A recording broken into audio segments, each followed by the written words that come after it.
Atongoria kaunti-inĩ ya Kilifi marateta nĩ kuongerereka kwa andũ ethĩ makĩria mũno arutwo arĩa marahũthĩra mĩraa na arĩa marerĩkana atĩ matingĩthiĩ kwĩmathĩra nĩ ũrĩa manangĩtwo nĩo.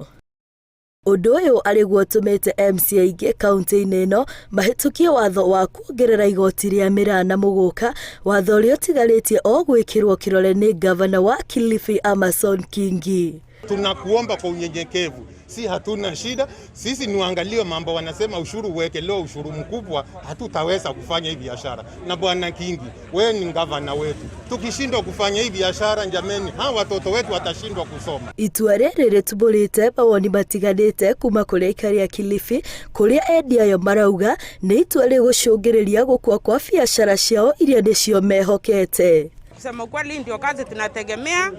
Hiyo muda wote tuko hapa, sisi tuko na watoto tunalisha, tunasomesha na ndio tegemeo, na tujui biashara nyingine. Hii biashara vijana wengi watakuwa wezi, watakuwa hawana kazi ya kufanya. Imesaidia watu wengi, si wa Meru peke yake. Wagiriama hapa ni wengi, tunawapimia kilo hapa, anaenda anatafutia mtoto wake unga. Ahũri biashara aya makĩũria gavana ndagekĩre watho ũcio kĩrore, kũrĩ nao marona ũyũ nĩ watho ũkũguna andũ aingĩ arĩa morĩirio kombo-inĩ wa gũthiaga kũmĩetha o hĩndĩ. Vijana wetu wakaweze kuconcentrate na mambo ya elimu, kwa sababu tunaona vijana wengi wakikaa mitaani wakitafuna mogoka mpaka masaa ya usiku, ambayo hiyo mwisho wake huletea ukora na mambo ambayo hayaeleweki. Ikiwa halitafaulu, kama itapandishwa bei na tuone consumption bado iko juu, basi hatuna budi bali ni kupiga marufuku.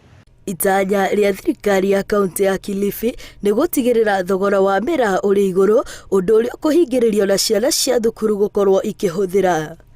Ngiribotera Inooro TV, rĩtwa rĩakwa nĩ Wambui wa Macharia.